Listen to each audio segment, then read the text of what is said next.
We'll leave that for the end for the bloopers. 241, episode number 23 or episode number 1 of season 2. After the off-season got off to a great start with tons of wild moves, non-stop trades, and new signings all over the place. I don't know if I said that sentence in proper Hebrew, but with me here is Yair Koren to correct me or not, or to celebrate our first trade of the evening. So for the benefit of the listeners and not the viewers, tell them which jersey I'm wearing. A legendary Boston jersey. A Boston jersey, specifically Paul Pierce. Do you know why? Stand up. For those watching, at least show them. Do you know why Paul Pierce? It's original. Yeah, why Paul Pierce? Because Boston shit the bed, Penny. Boston shit the bed. They brought us a player who finished 6th this season in the MVP voting. Trades like this are rare. We'll discuss this specific one later. This is just the intro. But it's no less than the Luka Doncic trade. We'll get into that with the whole story around it. And this summer is exceptional even by exceptional standards. We'll touch on everything as much as we can, but wow. No doubt it's an exceptionally wild summer. A friend asked me, he's been watching the NBA now for many years, and he says to me, tell me, is it always this crazy every time? And I told him, listen, this is unusual on a level I honestly can't remember. So many players of such a high caliber on the move. Guys suddenly becoming free agents, like LeBron James. We'll talk about everything. We'll also talk about Portland, but I think we have to start, first of all, with Jaylen Brown. He's going to Philadelphia in exchange for Paul George, 2 first-round picks, 2 second-round picks, head-to-head. Now, there are huge differences between the two players. Huge. And it's true that Paul George at his peak is a great player, but we have to say in the last 2 years he barely played. Last year, it was also because he had a 25-game suspension, but the big story here is Jaylen Brown. Jaylen Brown and Boston and his relationship with Boston, and now also the move to Philly because he wanted to be the alpha. We have a lot to elaborate on here. There's a lot to talk about in this story. Yeah, I don't really know where to start because there are so many layers. So where do you want us to begin? First of all, from the trade itself, just the basic details. Bottom line, Philly is getting here a 29-year-old player with a long-term contract, but a very big contract. And in return, they're giving up Paul George, who's 36, a player known in the league as injury-prone, a really high-quality wing on both ends of the court, but very old, 36 years old. It's fine that they're also getting 4 draft picks with that, but those draft picks won't help Boston win now, and Tatum needs a team that's supposed to win now. Unless those picks are meant for a deal we don't know about yet. Trey Murphy was mentioned. Trey Murphy is mentioned with almost every team, and his price is probably set accordingly, by the way. But it could be that Brad Stevens is cooking up something here that we don't know about yet. I don't want to criticize Brad Stevens just yet, even though it seems like right now Brad Stevens might need to walk around Boston with security, no less than Nico Harrison in Dallas. And if he doesn't have some move up his sleeve that he's been setting up, then this trade could be remembered as one of the worst trades. Peeny, you don't do things like that. Jaylen Brown is A-list caliber. A-list. You can argue. You'll tell me some stats soon. Let's not spoil anything. Jaylen Brown is a basketball star. Jaylen Brown is an NBA star. We've only seen him in the Boston situation. So whatever you say next, you have to remember that we've only seen him in one situation, and it's not the healthiest situation. We can also talk about all the media in Boston and the atmosphere around. It wasn't the best for Jaylen Brown, sometimes even toxic. So to come and give a player of this caliber to a team like Philadelphia, to give him a new place, a fresh start, and especially to Philadelphia, listen, Penny, Boston and Philadelphia don't make trades. That's crazy to me. Look, in my opinion, I said this in the video I uploaded. In my eyes, they went all the way and thought they were locking in Giannis, and they made a serious mistake by not being willing to give Giannis, according to reports, a max contract for 3 years, and were only willing to sign him for 2 years, and that's apparently what blew up the deal. There were some who reported that it was because of Hugo Gonzalez that Boston didn't want to include him. For me, it's hard to believe, but that's what was reported. But now it makes more sense. But you understand that this actually created 2 other contenders who are Boston's sworn rivals. That's Miami and Philadelphia. And that's catastrophic. Right now, I can't commit to consider Miami as a contender. They're far from it. I agree with you. I agree with you too. You know what? Maybe even Philly. Maybe it's all too early. in the way things stand, at least in how things are portrayed in the media. Boston is currently dropping off the contender radar because it created two other teams that are meant to compete more than it is next season. And that's a catastrophic move by Brad Stevens, who, after a season like this, one where you and I have been showering him with compliments, it has to be said, shit the bed on a historic level. Look, on the other hand, the analytics people will come in here, and there was a lot of talk about this on social media, and Jaylen Brown also addressed it and got into and he got worked up about it on a live stream about how the analytics people will say that Jaylen Brown, there was someone who said, I forgot his name, who said that a certain analyst told him he's not even a top 200 player or something, he's the 7th best player. He said that the 7th best player on the team. That's obviously wild exaggeration. Now, as someone who loves analytics, I can say that Jaylen Brown is really far from excelling in all the stats, in almost everything you look at. Because even though he puts up crazy numbers, and you're right, on the surface, the amount of points, rebounds, everything, you look at him and you say, listen, that's a basketball star. But in reality, when you see his impact on wins, which can be measured in many ways, you see that the ones who contribute to wins in Boston over the years are mainly the players around him. I'm not saying Jaylen Brown doesn't contribute to that, and I'm not saying he didn't have a part in Boston's success this year, and I'm not saying he's not a good player. But yes, a lot of people in the league, and even in Boston, see him as a player who doesn't make the players around him better. He scores a lot, like several players do, and we'll soon discuss another, possibly Ja Morant, who puts up big numbers. The real question is if they actually make their teammates better. There's a stat I want us to put on the screen. I hope we'll remember it later in editing. But the stat, there are many ways to break down this stat, but it's a stat that shows Jaylen Brown and Jason Tatum when they're on the court and off the court, their net rating. When Tatum is on the court without Brown, Boston has a net rating of plus 8.9. When they're together, 7.1. When both are off, plus 2.9, so Boston is still an effective team even without both of them. And when Brown is on the court, 2.6. That means that when only Brown is leading the team is, at least on paper, not as good. That's just one of many stats. And we've seen it this year too, that a lot of stats support the idea that when Brown is off the court, Boston is still just as good, if not better. Let's put it that way. Now, I think that for him, the right situation is also to leave there, and Boston got into trouble when they didn't agree to a trade with Giannis, and they had to settle for some kind of deal. And according to reports, there were a lot of teams, as I understand it, that simply offered less for him than what they got from Philadelphia. That means they got the best deal they could get. And a word about that. A big thank you to all the media in Boston who over the past 4 years made sure to tarnish Jaylen Brown's image and basically caused this drop in value. So suddenly in Boston, they don't understand why in the last 2 months Jaylen Brown's value has gone down. Now it's true, the guy goes on live streams after games and his quotes aren't always the brightest, and that's all true.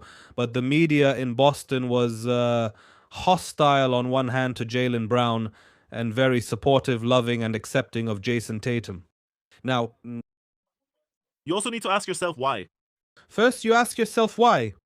I don't want to get into my theories about skin color and things like that in Boston. It's not my place. But there's something here that smells just a little fishy.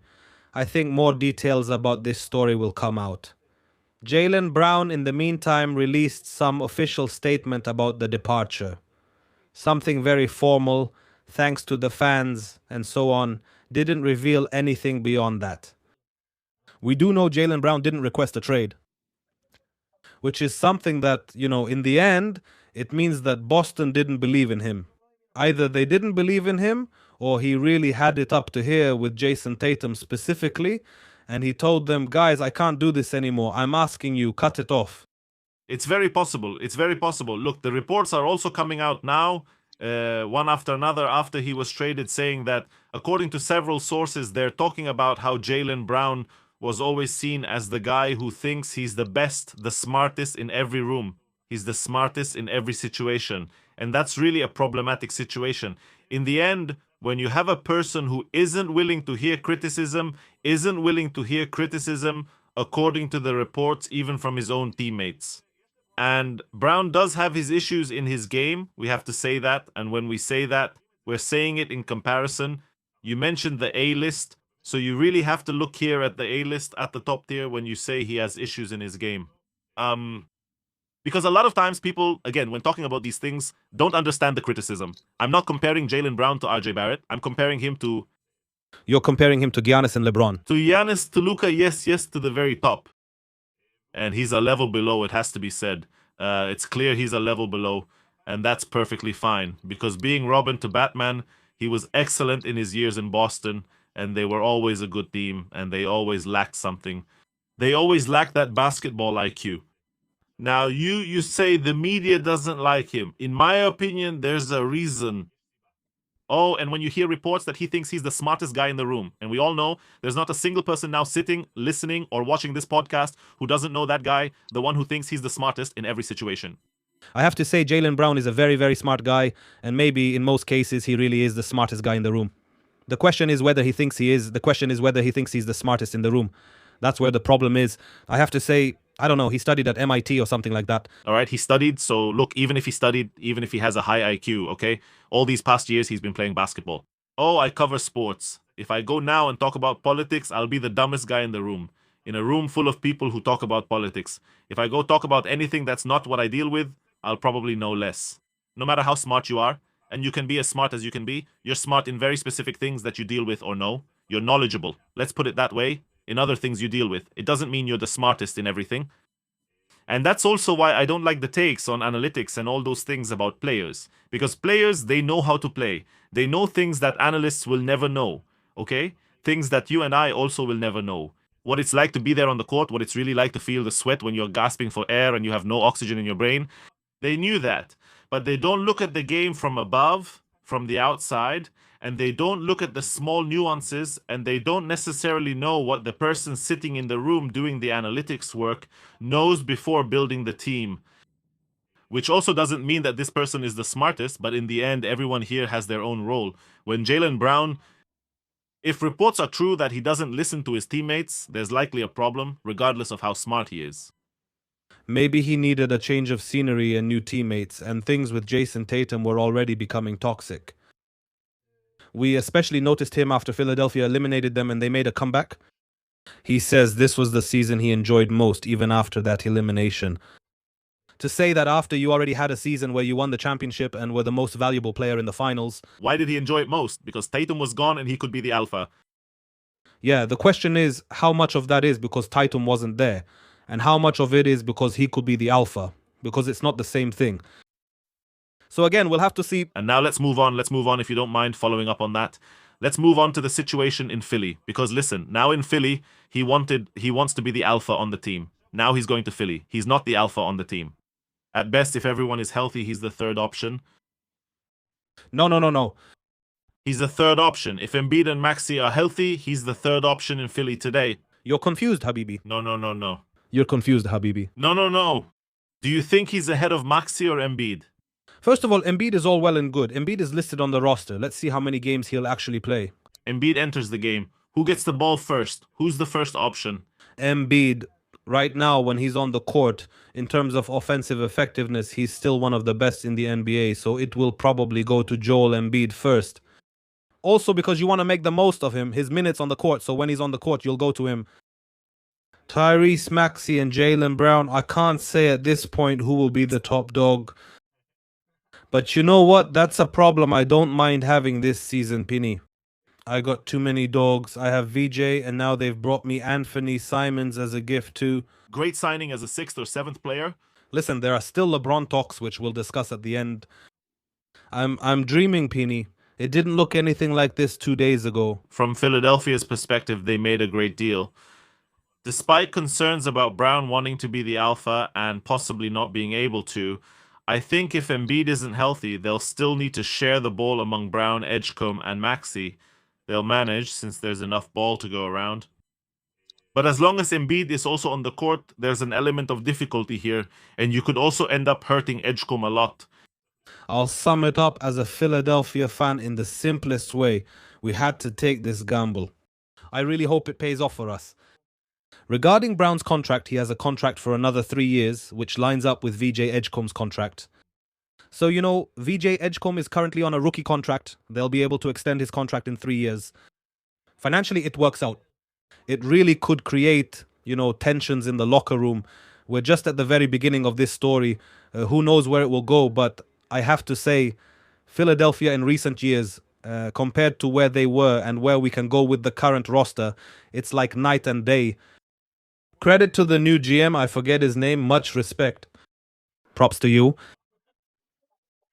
Honestly, I'm mainly happy that Jaylen Brown isn't coming to Portland. To tell the truth, I really didn't want to see him in Portland. I really didn't want to see him playing with Denny. Smooth transition, Peony, they didn't notice.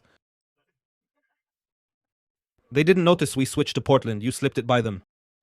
No, honestly, I don't even know how long we've been live, but there's this rumor about Jaylen Brown. People keep asking me if I think Brown will come to Portland. And I didn't want to. This is honestly one of the things I really didn't want to happen, but we got a guy who's just as problematic, if not more, Ja Morant, who's coming to Portland in exchange for Jeremy Grant and Chris Murray. Listen, Portland is bringing in a problematic player here. Problematic off the court, problematic on the court, but a player with insane basketball skills as long as his head is really in the game.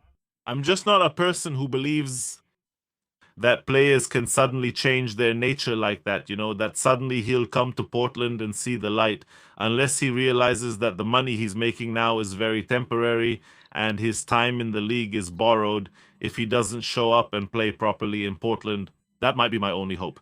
But on the other hand, it could also work against Portland, because if he realizes he's playing here for a contract, there could be a catastrophe on the court. Yes.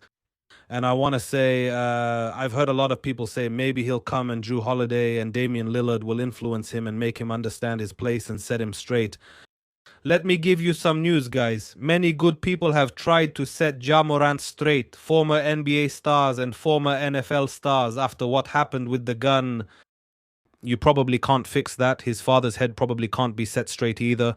You'll get to know his father too. I believe his father is also going to be a star of the broadcast because he gets a lot of camera time. So Peony will make sure to introduce you to the guy. It's a risk. Over the last 3 years, the guy played 79 games. He's not healthy, and even when he's on the court, you can talk about drives to the paint that just aren't there anymore. Problematic three-point shooting and the inability to spread the floor. About a 32-33% catch and shoot shooter for his career. And that's the problem. I think that's the main problem. Because Ja Morant, with all his ability, is a player who simply can't play without the ball. And by the way, you can't say that about Damian Lillard. Damian Lillard is a superstar, okay? He's not on Ja's level. He's way above him. Even after the Achilles, even at 36 years old, even when he's going to play half a season, okay? He's going to play part-time now this year. Still, he's a player several levels above Ja Morant in terms of effectiveness and his ability to play and create spacing. In terms of his movement without the ball, he can create opportunities for himself. Similar to Steph Curry, of course, at a slightly lower level, but still similar. Yes, and being able to shoot off the dribble and draw the defense out. Ja Morant isn't there. Ja Morant makes the defense stay back. He doesn't shoot well enough or punish defenses enough on catch and shoot looks, and that could be problematic next to Denny. I have to say, you mentioned about the problematic penetration. One of the things we highlighted before, which is a big question mark, is whether he really stopped driving to the basket as much or as effectively, or if it's just a direct result of the last season, the 20 games he played last year in Memphis, of the fact that he no longer has shooters around him. Because a player like Desmond Bane was very significant for Jay. Oh, that's a very surprising stat. I mean, it's an unusual stat, but a quarter of Ja Morant's passes in Memphis were to Desmond Bane. In the 24-25 season? 24-25 before he left for Orlando. A quarter of the passes, that's crazy. To think that every fourth pass of his went to Bane. Without Bane, there would have been less spacing. Bane is also a player who spaces the floor really well. Without Bane, there would have been less spacing in Memphis, and they also changed their system significantly. We need to talk about this. They stopped playing in the standard system, and it could be that this also affected him, although I think it's mainly an indication from those 20 games. The fact that the standard system has explained this to viewers. They basically stopped playing pick and roll. Ja Morant likes to play pick and roll. That's really where he manages to get his initial advantage, especially if he's playing with a quality big man, and he has no problem when defenders stay in drop coverage against him. Usually they don't come out hard on him because there's no reason to. He doesn't shoot well enough from outside.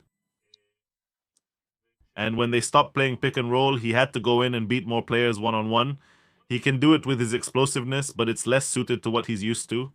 Me neither. It's hard for me to remember the specific context, but at some point he talked about how he was going to stop dunking. There was a thing, if I remember correctly, he said he was going to stop dunking, and then in the next game he dunked. Yeah, he played all kinds of games with it, hinted that it was affecting his body, listen, at the end of the day, going and constantly trying to dunk when you're such a short guard and you weigh, we know his dunks, even the falls after the dunks are really scary. And it should be said, he played, as I said, 79 games in the last 3 seasons. We can really, you said there are so many guards, but maybe we're heading into a season where Damian Lillard plays 50 games and Ja Morant 50 games and Jrue Holiday 50 games, and they rotate the on-ball duties like that, and that's a lot of money and a lot of salary. Maybe that's what they're counting on, but if that's their plan in Portland, they're in trouble. Yeah, go sell that somewhere else. Yeah, they're in trouble since they currently lack any forwards. They traded away 2 forwards, Jeremy Grant and Chris Murray. They have Denny Kamara and Sidi Sissoko. They signed Robert Williams. What is City 6'6"? What? Height? You can consider him a forward. In this lineup, you can consider him a forward. Yes, but that forward can't help you defend a power forward who's really strong. They have a problem. They have a problem. And they signed Robert Williams to a $44 million contract for 3 years. This contract does have a health clause, which I found out later. A clause that if he stays healthy in the first season, it's up to... No, in the first season, it's... over 50 games. The first season is completely guaranteed. Right, but if he plays over 50 games in the first season, then he gets... wait, let's bring the... No. In the first season, it's completely guaranteed. In the second season, it's completely guaranteed, $5 million. And if he plays 50 games, he gets the rest of the money and his contract for the next season, which comes out to 28, 29. If he plays 50 games in 26, 27, it becomes fully guaranteed in 27, 28. It says previous season. That means if he plays this season, if he plays more than 50 games, next season he gets a fully guaranteed contract. If not, he only gets $5 million, and his contract is not fully guaranteed. In short, in any case, again, it's more of the same from the center position. I wish they had tried something different, with all due respect. Right, and actually they brought in a player here, Brendan Carlson, from Oklahoma. He's a different kind of player, and he's a stretch center. Honestly, he had a few decent games at Oklahoma when I got to see him play, and he's exactly the kind of player that if you don't play fantasy, you would never watch him. You have no idea who he is. Yeah, in the little bit I saw him, he was great. He made a great impression on me. He's 26 or 27, only in his second season, so not much league experience, but he's older. Maybe he has something to offer, as does Rob Williams. It's going to be a team where at the point guard position, whoever isn't injured plays. At center, whoever isn't injured plays. Before that, you check the injury report and all that. This year, I'm not touching Portland players in fantasy, I'm telling you right now. Kamara is dynamite. Kamara is awesome. Maybe Kamara will talk about it. Danny, Kamara, Klinger, nothing more. But yeah, listen, in the end, it's... very strange. What really bothers me is seeing Portland right now paying a player like Robert Williams $44 million, which on the face of it is fine, it's cool, his contract next year isn't guaranteed and so on, but they're closing off their cap space for this year. Meanwhile, I see players like John Collins signing for $51 million with the Pistons, which is fine. The Pistons are supposedly in a weird contenders situation, and Collins is supposed to come in suddenly instead of Tobias Harris to upgrade them. Cool, amazing. Maybe he didn't want to come to Portland. Seeing a player of that caliber sign with that team, I think it's a shame. Why not bring in someone like that? John Collins would have been a great fit for Portland and their needs, as he can also play the 5 as a stretch 5 in some situations. Now, I'm giving him as an example, but you see so many players coming off the board from free agency, and Portland, meanwhile, is left without forwards. You're basically asking why they go after the big name and not the right name. That's what you're asking. Yes, that's... The theory says that the new owner is trying to make a splash. And I said that live, and someone commented, what do you mean the owner? The GM makes decisions. So come on. That's not always the situation in every team. Every team has its own situations.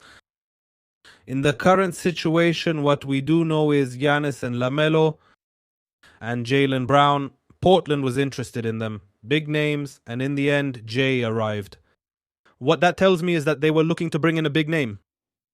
Now, I can't say for sure, but I have a feeling that this is the beginning of an attempt to move Portland, the Trailblazers, out of Portland, and that's something that was already being talked about during last season.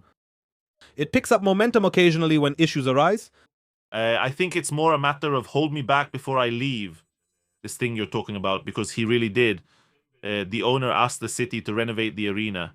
He said he wouldn't invest $1 in it, and he asked them to renovate the arena for $600 million, and then maybe he'll consider moving the team to another city, and so on. It's either hold me back before I go or invest in me before I leave, and I'll pass it on to you. The direct link for me is why they simply aren't making the right move and going after the big name. It might be because of this thing, and also maybe just not handling things the right way. By the way, as I understand it, that's what he did with his hockey team too. I don't know much about hockey, but from what I understand, that's what he tried to do, buy low on players.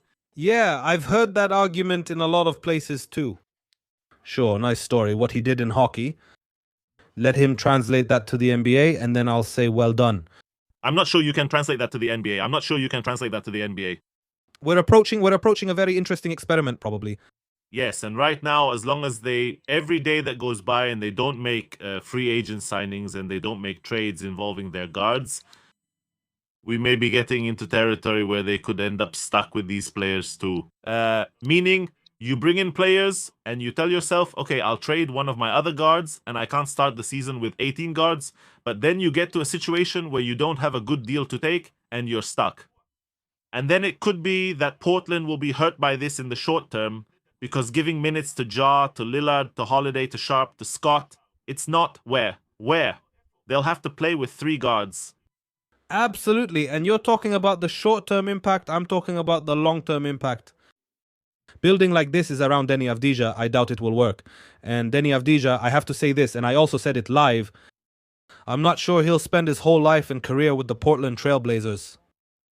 And it will be interesting. If you want my really wild prediction right now, considering the circumstances, I don't see Denny staying there. By 2030, I already see him in a different jersey. Even before that. That's an early prediction. I don't know. A lot could change by then. We need to see. All right, let me exaggerate. I'm exaggerating. I mean, he'll move next year. Go ahead and create some interest. He forces his way out and gets a buyout. Yeah, but to sum up, this summer hasn't met our expectations yet. We'll see what happens and discuss it in the summary. We'll summarize each team later. For now, we're just reviewing the trades. Yeah, it's just too early to summarize all the teams because, again, what we're going over now about Portland might look very strange in 2 days. Tomorrow morning? Yeah. So that's Portland. Do you want us to move on to Brooklyn? Yeah, I want to move on to Brooklyn because they've already filled their roster. And the thing with Brooklyn is that as of right now, unless I'm missing something, they have 16 players under contract. That means they may not have finalized their roster yet, especially regarding trades. Because they're supposed to start the season with 15 players on guaranteed contracts. Right now, they have 16 players after their latest signings, which includes Mo Wagner, who came from Orlando as a free agent after playing 36 games for Orlando last year. He's coming off an ACL injury, I should mention. And Keon Ellis, who comes from Cleveland, he moved from Sacramento to Cleveland, played half a season there, and didn't impress too much. He apparently comes in as a guard, not the player I would be worried about him and about Ben's status, because he's a completely different style of player than any of the guards they have. Absolutely. A very defensive player, a player who knows how to space the floor, a player who shoots threes. And no, he doesn't create much off the dribble for others or even for himself. So it's like... He's basically a 3-and-D guard that... He's not the classic 3-and-D, but is mostly recognized for his defense. I hope he doesn't suddenly show up and say, this is my time. Now I need to try to show that I'm the alpha, but I don't think so. Probably not. I have to say, Julius Randle is again some kind of asset that Brooklyn brings in that maybe they can develop during the season or next summer trade him to another team for assets. They do that. They've done it a few times already. We see it with Michael Porter Jr. too. It could be that this extra player you mentioned, who's currently on the roster, is a player who will still be traded, and we'll just have to wait and see who it is. And this domino effect in the league keeps starting to fall. We'll start to get the full picture a bit later. But at this stage, I have to say, Ben's situation seems to me, of course, not as good as last year, but not catastrophic. It's perfectly fine. He just needs to start, like every year, get into it and try to do his best. Brooklyn picked a young guard, right, Michael, we said? That's the new name. We need to get used to it, Michael. Great kid. I believe in Ben. He'll be fine. Me too. But for now, the roster is basically set, and I saw people writing that they're worried about the fact that they're bringing in players for Ben's positions and for Wolf's positions. In the end, you have to bring in players. You have to fill the roster. They're not bringing any players. Randall is the only player you can say, okay, he's a star and he's coming for Wolf's position, and that could really hurt his minutes. All right, like you said. It's very possible, let's say it's not far-fetched, that one of Porter Jr. or Randall doesn't finish the season with Brooklyn. It's also not far-fetched that neither of them finishes the season with Brooklyn. Randall recently had strong seasons in Minnesota and, in my view, holds solid value in the league. And Danny Wolf, I have to say, it's very hard to keep him on the bench. Danny Wolf can do a lot of things on the court in different positions, and keeping him glued to the bench, per se, is very difficult. Yes, I agree. The new rookie plays similarly and uses the same style, but that's fine. There are enough minutes for everyone in Brooklyn right now. I need to see it to believe it. Let's move on to the next big trade. Giannis Antetokounmpo is going to Miami in exchange for 5,000 players going the other way and draft picks. You included Miami as contenders, but I think they're not close. Miami are contenders because I'm assuming there might be another move here. But I also have to say, even without another move, obviously they're missing shooting. You can't deny it. The spacing and shooting problem is there. But this experiment of Bam and Giannis together, I'm really looking forward to seeing it. I don't know what the ceiling for this is, but it's probably going to be the best defense in the East, at least. And they're still missing some pieces here. I don't know where. There's talk about LeBron again. Maybe we'll touch on LeBron at the end. Even if LeBron comes, it doesn't solve a lot of problems. I have to say, in terms of spacing and things like that, it's just another kind of monster for the starting five. Space Jam, but yeah. Together with Portis. I don't think they'll be, but for now we can say they have good defense. Even with Giannis and Adebayo, I don't see how this thing works on offense. Giannis, Adebayo, Wiggins, Davion Mitchell. Still, again, when I look at a roster, I mainly look at its depth. Because Giannis and Adebayo, it's clear what they bring, and it's clear that as long as Giannis is healthy, and I should mention he's coming off a season where he wasn't healthy, but usually he's healthy during the regular season. Although in recent years he usually misses playoff games, he generally plays 65 to 70 something games. That's more or less always his standard during the season, even though he plays a very, very physical style. The first question, has the physicality started to take a toll to the point where it will cause him to play fewer games at almost 32 or 32 now? And the question, that's the first question. And the second question is, I forgot what the first question was. Excellent. So I'll just say regarding the squad you mentioned that while you're trying... Yes, so the second question, it's... Okay, never mind. I forgot anyway. Forget it. It doesn't matter. We'll cut this. Great. The roster... I just want to talk about the roster because you mentioned Giannis, Bam, Andrew Wiggins. There are more names. There's also Bobby Portis, who joined as well. And we have to remember, and Davion Mitchell, who's a player, and Nikola Jovic is still there, and Pelle Larsson, who I told you last year that I really like him.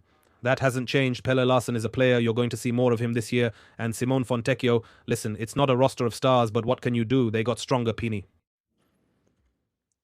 They also lost all the assets they had, right? They had a lot of assets that were pretty mediocre, to be honest, but they lost all of them. They have nothing left for the future. When you look at the only real player here for the future, it's like you said, Pelle Larsson. And even he, it's not like he's some 20-year-old kid. Yeah. We should say Miami's window of opportunity has shrunk because they lost assets. So the window is very, very tight and they need to start being real contenders right now. But it's not going to happen immediately. It will probably take another trade window, maybe around January or February. We'll see some trades, and maybe they'll need another summer to bring in those players. But when you're in Miami, you can bring in free agents. That's what Miami does. They bring in free agents and find those two-way players, the undrafted guys, all the scraps that nobody wants, and Miami brings them in. That's something they're really, really good at. By the way, a player who really, really disappointed me here, They're counting on names you don't know yet. Norman Powell really disappointed me here, and he didn't stay in Miami. We actually haven't discussed him. He disappointed me, I have to tell you, not because he didn't stay in Miami. I have no problem with that. He disappointed me because he went to a team that is nowhere near that competitive level after 2 years in which he played excellently. He went after the money to Chicago for no reason, to a team that isn't competitive. I also don't understand why Chicago wanted to bring him in. But in my opinion, it's just a strange decision on his part, and he's a player who, if he had stayed in Miami, could have contributed a lot. A lot. Yeah, I see he earned $120 million in his career, which sounds like a lot. But for NBA players, it's not much. So I get why he went for another big contract, even if it's just for 2 years. Listen, Pini, I discovered this summer that there are teams and players who don't really want to win a championship and compete, in my opinion. There are teams and players who sometimes are comfortable not being under pressure, not being in competition, just being mediocre. And I don't know if that's okay, but it exists. There's nothing to do about it. You can't deny it. We have to live with it. That's true. Yes. Next. Let's move on to the next trade. LaMelo is moving, although honestly, we haven't talked about Milwaukee either, but is there anything to say about Milwaukee first? By the way, with Milwaukee, do you have any doubt that Milwaukee got the best package it could get here? I mean, the Boston package with Jaylen Brown, if they had flipped Jaylen Brown, I would also be interested to see what they could have gotten overall from that package. Paul George and 2 draft picks, 4 draft picks. I'm not sure if it was exactly the same package, but you can assume maybe it was. But probably in those areas, that's the best package they could have gotten. In hindsight, now we're saying this, especially after seeing what Jaylen Brown was traded for. Yeah, in hindsight, we're the smartest. It's the most fun to record in hindsight. Before that, What, are we going to record predictions? We're recording in hindsight. So basically, Milwaukee, there's not much to talk about. It's going to be an interesting project. Kelly Ware, we'll have to see if he manages to thrive there. Miles Turner, I don't know what's going to happen with him. You know, there are some question marks there. In my opinion, they'll look to trade him. That's quite a name. That's right. He has no business there. When he's not building logs, when he's not building Lego, and he's busy with basketball, the guy knows his stuff. But Milwaukee is one of those teams that, of course, will do the summary and talk about them in detail, so we'll be able to elaborate more. In the meantime, they got what they wanted 2 years too late. Okay, let's move on to LaMelo. Pini. LaMelo is going to Minnesota. The package he was traded for: Naz Reid, an unprotected first-round pick in 2033, 3 first-round pick swaps in 2028, 2029, and 2030, and second-round picks in 2029, 2032, and 2033. It should be mentioned that Josh Green is also going with him to Minnesota. And I have to say, that's quite a package. That's quite a package that's moving. It's quite a package, and it's not necessarily just some all-star player like people think of someone like LaMelo Ball, who's an amazing offensive player. But in my opinion, Charlotte really maximized what they could get for LaMelo Ball at this point in time. Because LaMelo Ball, let's say they found their players for the future with Knepfel and Brandon Miller. LaMelo Ball didn't do well in the play-in, and throughout his years in Charlotte, even though he's an offensive star, he wasn't able to really get them to even the minimal achievement of reaching the play-in, except for this year. That is, the team under him didn't win, wasn't really competitive, and mainly he couldn't stay healthy. This year they did something. They reduced his minutes, brought in additional guards alongside him, lowered his minutes, lowered his usage, and basically let him play less, but he played more games. They managed to keep him healthy. He also went to the line the fewest times this year, 2.5 times per game on average, which is the lowest in his career, the fewest per touch, and that kept him healthy. But right after that, they basically sell high, you could say, or sell him for some price and send him off to Minnesota. In my opinion, it's a good move by Charlotte. I think they got a player here who helps them right now, immediately with wins. I really like Naz Reid, an underrated player whose numbers don't reflect how much he contributes to winning. And Minnesota, on the other hand, is betting on a backcourt of LaMelo Ball and Edwards, but they're also betting on LaMelo Ball having a very high usage again. And the question is whether he'll really be able to stay healthy there. Listen, in Minnesota, they realize there's a problem since with Anthony Edwards, it's a bit hard to get him the ball. About every fifth time he touches the ball, he gets double teamed. That's a problem. They wore him out. Last year, you remember at the beginning of the season, we had a discussion and you asked me, Leo, who's going to be the point guard? And I told you there is no point guard. Anthony Edwards is going to be the point guard. The question is him and Donte DiVincenzo. The question is how good that's going to be. We saw that it was good enough to surprise Denver in the first round, but not good enough to compete. Of course, there was also an injury, and Donte DiVincenzo is injured, and that's all true. They noticed a problem and brought in LaMelo Ball. That doesn't turn them into a contender. It won't take them to a championship. It's not in that realm. In Minnesota, I think they realized something else. That in 2 years, probably Anthony Edwards, if they're not going to compete, he's not going to stay there. He won't want to stay there. The talk about him in the media was already that he's the next superstar who's going to ask out. From the team that picked him in the draft, I think they sensed it. They were nervous. They understood they had to make a splash here. And it's really hard for me to blame them. But still, this connection between LaMelo and Anthony Edwards, as exciting as it may be, I'll watch the games. I'll get up at night. You can be sure. The highlights and dunks of Anthony Edwards will reach 2 million on House of Highlights. That's for sure. The question is how many games they'll win. The question is how many games they'll win, and My early bet, of course, this could change after I see the full team. My bet today, Minnesota won't be a playoff team next year. They might make the play-in and not... My bet is no, not a playoff team. Especially in the crowded West, I see teams that are much deeper than them right now. Edwards is obviously a star, but being a star alone isn't enough. Rudy Gobert, he's fine. His qualities are clear. They lost Julius Randle and Naz Reid, and Donte DiVincenzo is out injured for the whole year and won't play. There's very little depth here, and a lot is on Edwards' shoulders, like you said.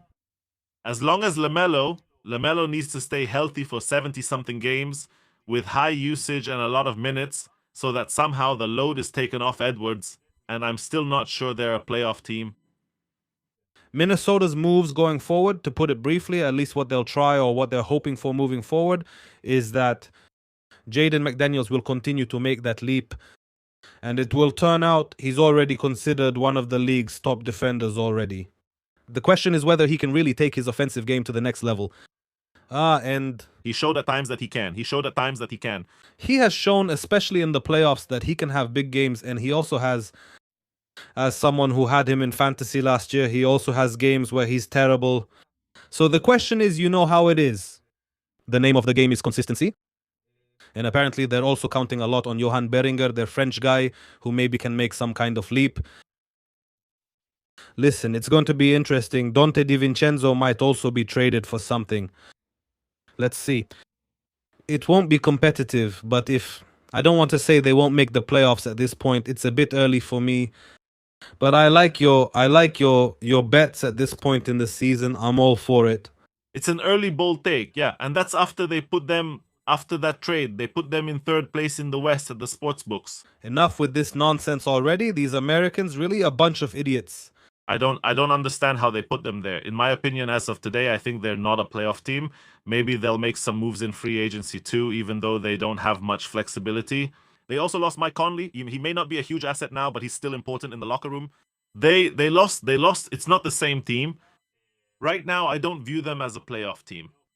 Maybe LaMelo will surprise me. After all, he's a player who last year, in the last 2 years, his offensive plus-minus when he was on the court was plus 10, 11 points per 100 possessions when he was on the court.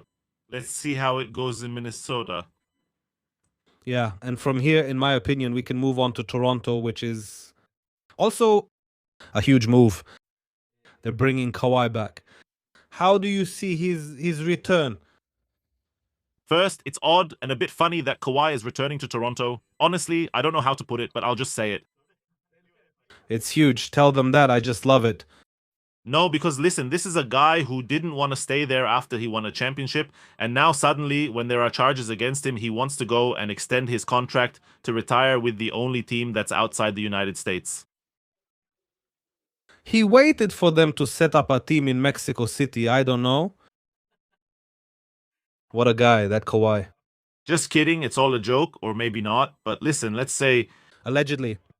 allegedly, of course, but in terms of basketball fit, in terms of the team, a top fit.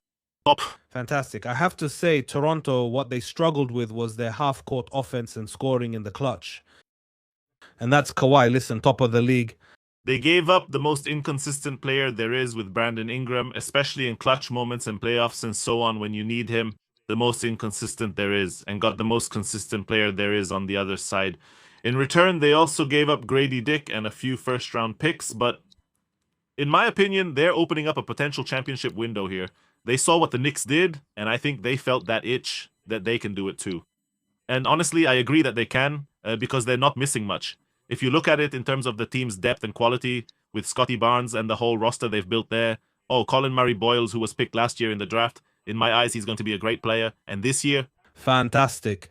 And he's untouchable. They wanted him in the package for Kawhi on the Clippers. He's untouchable. A fantasy player. That's exactly what I said last year when I picked him up, and I didn't let anyone touch him. Great player. Jamal Shed. Yeah, and Emmanuel quickly. And let's see what RJ Barrett had some really good games at the end of last season, even a bit uncharacteristic for him in terms of consistency. So yes, a really, really good team was built there. And when Kawhi together with Scotty Barnes is the face of, in my view, that's a team I could already call an Eastern contender more so than Miami. More than Miami. More than Miami. Definitely as of today. More organized. Yes, more organized. More. You know what you're getting there. I really like this trade from Toronto's perspective. And the Clippers, meanwhile, are accumulating assets. You know, they're pretty much dismantling their team, heading toward a rebuild. They also have Brook Lopez, who they might trade as well. Reports also mention John Collins, who recently moved from them to Detroit. He did move. He signed with Detroit, but as I understand it, there might still be a sign and trade there that could give them some more assets. The Clippers are rebuilding around Wagler, their 5th overall draft pick after breaking things down. They've maximized their assets well over the past year. Yes, and we'll also see a situation a bit similar to the Nets, where they're entering some kind of transition, getting assets, trying to raise their value, and then selling them back to create some draft capital so they can make a splash or go after a star who will come to Los Angeles because you're in Los Angeles and it's easy for you and you have a wealthy owner. Wait, you said the Nets? Yeah, like the Nets, they're trying to bring in players as assets and then trade them back, like Julius Randle, like Michael Porter Jr. They have Benedict Mathurin and they have Darius Garland, who can still be traded to other teams for assets. And all the things you got, you take them and make a splash for a star. Right. That's probably what's going to happen. I should mention he's a restricted free agent. He's still a free agent, as I understand it. So let's see how things play out there, because it's also a question of how much you pay a player like that. Yeah, that's a question. Yeah. But in any case, Kawhi's fit with Toronto, fantastic. He and Scotty Barnes together, very exciting. We talked about the defensive duo of Bam Adebayo and Giannis. Scotty Barnes and Kawhi Leonard, no less. Really, really hoping that Kawhi stays healthy, because I want to see him healthy this season in the East. And the East looks amazing so far. Listen, it's going to be fun. Yeah, no doubt. In transition and moving on to... With a sharp transition. With the sharp transition to Mamukelashvili's new team who left the Toronto Raptors. Let's move on to the Lakers. What do you say, Pinny? Wow. Listen. I mean, they took a lot of risks here. I'll tell you what. There are some moves they made that I really liked and some moves that I hated. Elaborate, justify, and explain. The bet on Walker Kessler. I just don't get it. Walker Kessler, it's clear to all of us, when he plays, he's a top rim protector and an excellent rebounder. He's played on a losing team in recent years and appeared in 5. Also a top lob catcher. That's right. Plays above the rim, both on defense and offense. But he also played in 5 games last year and even showed that he can score. Like, suddenly he had an outside shot. Let's see how that holds up. But To pay him 130 million and to pay for him, they basically paid 4 first-round picks for him.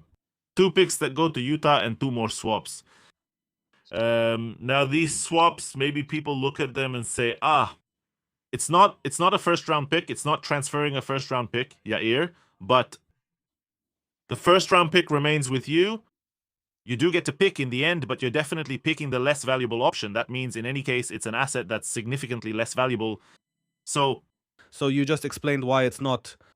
You just proved I'm right, so that's cool. But you still can't trade those picks anyway. It doesn't matter because you traded them. You're still picking that year. It doesn't lock you out like giving up a pick and losing your pick that year. So we need to make the distinction when we're presenting this to the audience. I don't want us to present it as 4 picks because it's not 4 picks. It's 2 picks and 2 swaps, and there's a difference. You're right, but I look at it as you're losing control over your draft asset. If you miss the playoffs, your lottery spot doesn't matter since you'll get a worse pick either way. Now, why are they also taking this gamble on an injured player? Can you explain that to me? Meaning you didn't see him play at the end of the season. You don't know what kind of shape he's in. Maybe they know something we don't, but I doubt it. I don't know. Maybe. And to give him 130 million, to pay so much for him, in my opinion, it's absurd. Utah managed to get a great package from the Lakers for a player who was a restricted free agent anyway and didn't want to stay there. By the way, Danny Ainge is paying them back for this trade. Do you remember that in the trade with Luka, they got $50,000 or something so the trade could go through? Between Luka and Dallas, they were the third party. Danny Ainge didn't know about this move. They did it behind his back. In the end, Danny Ainge ended up helping bring a star to the Lakers. That was his nightmare. Now it's payback time. He really got them good. Well done, Danny Ainge. On this move, I agree with you. Walker Kessler. In terms of fit, by the way, I think Walker Kessler, people might not know him well enough based on what I read in the comments, and maybe he was in Utah, so he was less of a flashy name and people didn't really follow him. A great player and a perfect fit for Luka. Of course, we can talk about the price. That's right. The thing is, you paid him as if he's already at his ceiling right now. That means you paid him as if he's playing at the very top, when he's healthy and one of the top centers in the league. You didn't pay him like you took a crazy risk here. You don't even know how a player will fit into the system, so let's move on and keep going. They valued Austin Reeves at a max contract. They didn't want to pay him the maximum. That's where the mistake started. Yes. I don't want to interrupt you all the time, but that's where the mistake started. If you pick Austin Reeves over LeBron James, your priorities are questionable. And a lack of understanding that Austin Reeves and Luka Doncic together, it's probably going to be very hard to build a championship level starting 5 around them that fits defensively in order to cover up their problems. And I don't know why they decided that way. Personally, I don't see it moving forward. I mean, it's a shame. I feel bad for Luka. Yeah, and Austin Reeves is getting a max contract. They didn't want to pay him a max contract, but they realized that other teams are willing to pay him those amounts. Oh, so they're paying him way more than they wanted to pay. They're losing LeBron James. Moves. One move I liked was the Quentin Grimes move. I really liked his 4-year, $60 million contract. Great player, and he also played for a short time with Doncic in Dallas. Yeah. Mamukelashvili, a player I really wanted to come to Portland. Oh, also a player who is already... He's not young. He's 27, I think, something like that. He's not young, but he's a center who knows... He's ready. That's the age when you're ready. He's ready. Exactly. He's ready. He's, a very physical center who also gives you 3-point shooting. He did an excellent job this year in Toronto when they had all the injuries at the center position. I really liked him, and it's a good signing for them. Oh, but they're still missing a lot here. Sexton came off the bench as a 6th man, but that's basically it. Question, is this the team you're building around Luka? Yes. This is the team you're building around Luka. Good answer. Thank you very much for being here. No, listen, that's what it is. I think they also know that Luka will be a free agent in 2028. There's some kind of window of opportunity to at least try to impress him, to show that it's possible to build a championship team here. Are they managing to impress him? I'm not sure, but it could be, when it comes to stuff like this, I believe they're in talks with Luka Doncic, Europe, Linka. He consults with Luka Doncic or with people on his behalf and says, guys, what do you think about this player and what do you think about that player? Because the reports did say that Luka Doncic is in talks with them and tells them what he wants to happen. So I'm assuming that at least he's happy and maybe it makes him a bit more eager to stay, because I wouldn't want to see him move to another team. Oh, I would rather see him. I don't think Luka would want to move to another team. I don't think so. I don't think so. I just think the Lakers don't want to get to a situation where there's even talk about will Luka sign a contract extension next year or not. Great. So why trade all your draft assets for someone like Walker Kessler? Tomorrow you'll want to make another trade and you won't have any assets. They do this every time. Oh, and it happened. I understand. Listen, that's just stupid management. It's completely clear to me. But it's also important for me to say that when you're in Los Angeles and you're wearing Lakers, not Clippers, then draft picks are a little less critical. I'm not saying they should keep the draft picks for themselves. They're trying to be a competitive team. That's clear to me. It's always been like that with the Lakers and with the Knicks. That's clear to me. My problem is that they're losing leverage here. They're losing an advantage in negotiations for when, in the future, they want players and they'll have real opportunities for players who aren't Walker Kessler. Oh, I don't know. It feels to me like a silent trade for Doran could have been just as good. Trying to do something there. It feels to me like they could have done more things. It feels to me like they could have done things differently. Oh, it feels to me like they could have found players who aren't Walker Kessler, and I really hope for them and for Luka because I really like him as a player a lot. I hope the story with Walker Kessler works out perfectly, that we'll look at this contract and say, what a hit by the Lakers, 130 for 4 years, amazing. I hope so too, but not because I'm a Lakers fan. But it's like you really want it to succeed because Luka is good and the Lakers are good. It's good. It's good for the league. There's nothing you can do about it. So I would be happy if it succeeds. To tell you if I really see it succeeding to the level of even making it to the Western Conference Finals, I'm not even talking about winning, just making it to the Western Conference Finals. I'm not sure about that either. Today, in the current reality of the league, to make it to the Western Conference Finals, you probably have to get past either Oklahoma or San Antonio. No, the Western Conference Finals are a long way off right now. I don't see it happening there. No, absolutely not. Yeah, and then someone left them, number 23. Oh, LeBron, that guy LeBron. You've heard of him? Listen. Wait, are you saying LeBron left because they preferred Austin Reeves and renewed his contract first? Because I'm sure the offer was on the table. In my opinion, it's a decision he made even before that. Listen, the details I know as a LeBron stan who follows ESPN and Brian Windhorst regularly, who's the best insider on LeBron stuff. Oh, it's that LeBron and the Lakers weren't in talks during the summer and LeBron wasn't available for a meeting. He wasn't opposed to a meeting, I'm just being accurate. He wasn't available because he was in France at one point and in Ohio at another. Played a lot of golf, according to reports. Oh, and by the way, he informs the Lakers that he's leaving, quote unquote, or they still don't know if he's gonna leave. Yeah, he told them he made his announcement after Bronny's contract was guaranteed. Only once Bronny's contract was guaranteed, he wanted. So for me, that's a huge W. There are people who will focus on that and say, oh, he's such a loser, he's this and that. But actually, those little things are exactly what I love. Sorry. Oh, but LeBron, there are a lot of options. Miami, Philadelphia suddenly came up, Cleveland, Golden State. How do you see all the, I don't want to say circus, because it's not up to LeBron, it's up to the media, but how do you see it? First of all, let's start with the fact that it's crazy. It's unbelievable that he's still a hot free agent at this age, and like so many teams want him, and it's a whole story about where LeBron is going. It's unbelievable. It's unbelievable. The stats he's putting up at his age, I don't think we'll ever see anything like this. I don't think there will be, I don't know when we'll see something like this again. In December, he'll be 42 years old, and today he's probably the deciding factor in who becomes the top contender. It's very possible. Listen, I really wouldn't want to see him go to Golden State. In my opinion, that would be a terrible way to end his career. They're the bitter rival. I don't want to see him go there.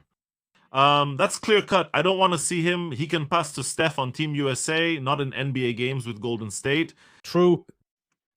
Oh, going to Cleveland, a fantastic full circle moment. There's a team there that's exactly almost a contender, and it's missing that LeBron, that player who's the brain and won't have to do everything alone. Or, sorry, there are other players who actually need someone to make the difference, and they know how to provide the offensive production. I'd love to see him come full circle in Cleveland. Miami is a nice story. He won't be a contender there, in my opinion. Like, it's really weird, like you said, the team as it's built right now. And Philly, that opens up as an opportunity if he really wants to win a championship. But I want Cleveland. I don't want him to go to Philly or join a super team, because if he wins a championship there, people will just say he joined the strongest team. Go to Cleveland. If he wins a championship with them this season and retires, I take my hat off to him. huh? That's a movie. That's a movie. Okay, let's break this down for a moment. Miami, I agree with you. I think that's the least likely option. You know what? Before that, before I summarize, I need to mention LeBron James. I told you this a day before the report came out. He'll agree to play for about $6 million a season, give or take. Those are the amounts. I talked to you about the veteran minimum contract, which is a bit less. It's about 3.9, something like that. Around 4 million. But it was clear to me that this season for LeBron is not going to be about the money, but rather a season where he probably, if he says that his choice will depend on happiness, on his happiness first of all, then it's probably about being competitive. Now, the way we see the league, the way it developed over the summer, Cleveland didn't make a move that I can say, listen, they made some kind of leap here. Oh, signing Thomas Bryant, I don't know if that's the move. I'm not sure if that's the move that got LeBron's attention. And I have to say that Draymond Green, the moment he got out of his contract and made an active move to free up money, this was actually the only team that had to make any active move to free up salary in order to bring in LeBron. Which raises an interesting question. What does Draymond, who is a friend super close to LeBron, in LeBron's closest circle, what does he know that we don't? The second point to mention here is the recent development in Philadelphia, because there was talk that Jaylen Brown might come to Cleveland, and with him would come LeBron James. Is it now? Does that apply to Philadelphia? I'm not sure. But it makes a lot of sense for the roster to bring in LeBron James. Of course, a fantastic starting five. And you add a 4 next to Joel Embiid, who can also create and help him with rebounds. And also, when Joel Embiid rests for a game, then fine. Put LeBron at center and somehow we'll survive that game. It'll work. But like you said, and like I told you throughout the whole season, it has to be Cleveland. It has to be Cleveland with all my love for Philadelphia. And I told you, I'll buy 14 jerseys if he moves to Philly, and that's all true. It has to end in Cleveland. It has to end with Bronny. God willing, also with Bryce. It has to end that way because that's just how it has to be. The kid from Akron, let him finish it properly. A story that's as NBA as it gets. It would be a crazy ending to his career. And you know what? If we're talking about conspiracies, I have no problem with the league giving him the championship next year. Let them push it through somehow, wrap up his career, and that's it. After all these years, winning another championship in Cleveland would be a story, in my opinion. It's really unbelievable, the greatest of all, of everything. And that's why you watch the game. Let me see him in Cleveland, finishing in Cleveland, even if he doesn't succeed there. I really hope so too. I have to say, there were about 40 or 50 more trades, if I'm not mistaken. Almost every player was traded in the last 4 days. Of course, we'll cover everything. Oh, in another episode. This was the episode where we give you more of an overview. We'll get into more details later. The main trades, let's put it that way, yeah. Yeah, and of course, during the season, we'll prepare you for each team and it'll be a bit more organized, but this was just a taste. And Pini, if it starts like this, listen, sign me up for the whole season. Yeah, no doubt. No, listen, this really is an absolutely unusual offseason. By the way, question, why do you think that is? Why do you think this offseason is like this? Because you and I have been saying for years, the offseason is dead. Free agency almost doesn't exist anymore. Players usually sign contract extensions and don't get to the point where they're free agents. Right. Teams got used to the first apron, second apron to the new restrictions. And because they were locked into old contracts, it took them time to adapt. Now we're a few years later, and just as those contracts are expiring, you see teams starting to make adjustments, both in the contracts they're signing players to for the new salary cap, and there's a lot more flexibility for teams to make moves. So suddenly, everything opened up all at once. And something else that, in my opinion, is the key here is removing tanking from the league. We still don't know if it will work. But taking tanking out of the league actually turns the 30 teams at least not into contenders, but into teams that want to compete and get stronger in the summer. Brooklyn would be better off with a player like Julius Randle than not to have one. I mean, it's better for Brooklyn to finish outside the bottom 3 than to finish there. There's no team that's completely tearing it down except for Memphis. Memphis is now in a complete teardown and also sent away Santi Aldama. Now they're trying to build around their young players, except for If you got what Santi Aldama got, you would have sent him too. Of course. No, they're trying to get draft assets. From their perspective, if they manage to get an asset from Dallas that could also become, today, every first round pick you get, especially if it's unprotected, could turn a first rounder from a team in, say, 20th or 18th place into a top 3 pick. That means you have a good chance of getting those picks. This has completely changed the whole picture, and I love it. I also think it will solve, I don't know if it will solve it completely, because whenever you solve one problem, other problems or new ways to exploit the situation and the system always come up, but it will solve. Teams will be competitive, and we're seeing teams making moves to win, even if it's just to win a little. True, let's hope it keeps going like this. Yeah, amen. All right, thank you very much, friends. Thanks to everyone who was here. Don't forget to give us a like, subscribe to the channel. If you're listening to us on podcast apps, rate us 5 stars or whatever it is you do on podcasts. How do you do it on podcasts? That's also I'm not sure, but you should mention that at the start of the podcast, not an hour and 10 minutes in. I hope they're here. But if you're here, give us 5 stars. Please do it. It will help us. Thank you all for joining us, and thanks to Yair. Bye.